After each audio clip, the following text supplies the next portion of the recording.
Yo, what is up everyone? Welcome back to another Scrap Mechanic video. Today's kind of a big day. I'm pretty excited. I actually hit 100 subscribers this morning. Now I really appreciate all the support. You guys have been enjoying the content, which is kind of surprising because I never thought I'd release content that anyone would enjoy. So I'm glad you guys do. But it means a lot to me in all seriousness, and thank you guys so much. But today's video is going to be on logic gates. Now I have seen quite a few people asking about logic gates.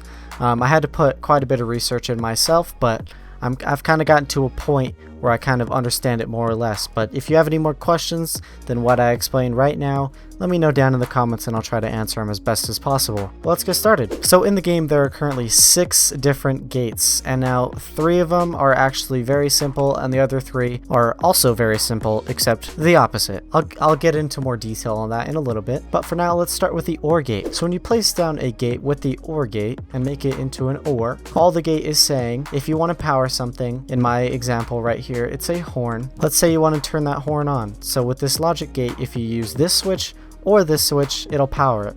So for example, if I press this switch, it'll power the horn. If I press this one, it'll also power the horn. One thing to note about the OR gate is if you power it up one like this, the other switch isn't going to do anything. Now obviously it's the same the other way around. This switch isn't going to do anything. So that's just one thing you guys should note about that one. So this is more of a real example that you might use the OR gate for, which is not recommended by the way. So this is just a simple door here, and it's connected up to an OR gate.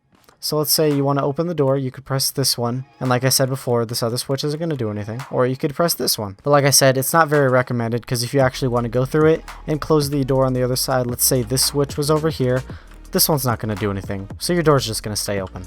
So let's move on to the AND gate. Now the AND gate is actually very simple as well. So let's say you want to power this horn here, and you have all 3 switches connected to a logic gate. There's no reason I have 3 switches, it doesn't really make a difference, but it makes a little bit more sense for the AND gate. To power this horn, you can't just press either one of these switches or any of them. To actually power this like you just saw, you have to power all 3 switches, and it's as simple as that. If you turn off one of them, it's going to unpower. So you could turn on 2 of them, nothing's going to happen, as long as you turn on all of them. So a door is another pretty simple way to explain this gate to you. If you want to open this door, you're going to have to press both of these switches to open it.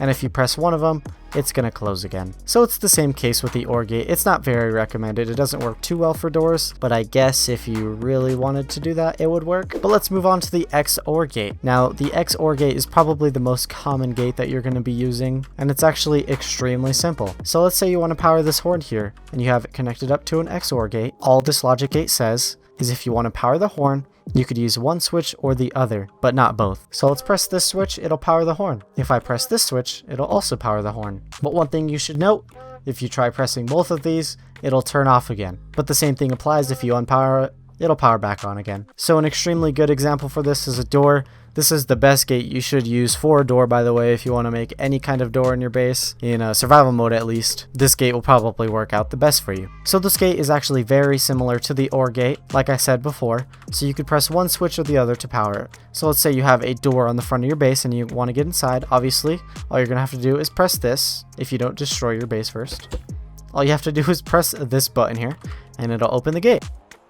Now if you want to go to the other side, the reason this gate works so well is, like I said, you could have one or the other powered but not both. So if you walk inside your base and press this one, it'll actually close your door again. Now let's say you got all of your loot, you finished milking your cows, whatever you want to do in here, and you want to leave your base.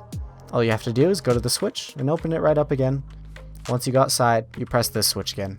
So personally, that's my favorite switch, and I think it works the best for doors. There's a bunch of uses for it, but this is the simplest way that I could kind of display it. So on the other spectrum, there's all of these inverted gates. Now they may seem confusing at first, but they're actually extremely simple. So one thing you might notice, with all of the normal gates, all of the logic gates are actually powered off as a standard mode. But when you go over to the inverted side, they're actually powered on. So let's start with the NAND gate.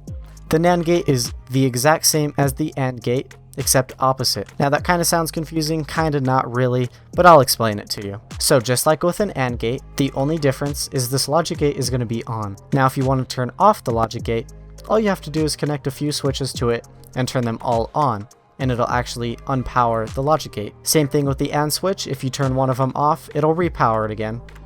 You have to have all 3 of them turned on to actually unpower it. So it's very similar to the AND gate, except the power is opposite. Now in this door example, the door is open obviously because the logic gate is on.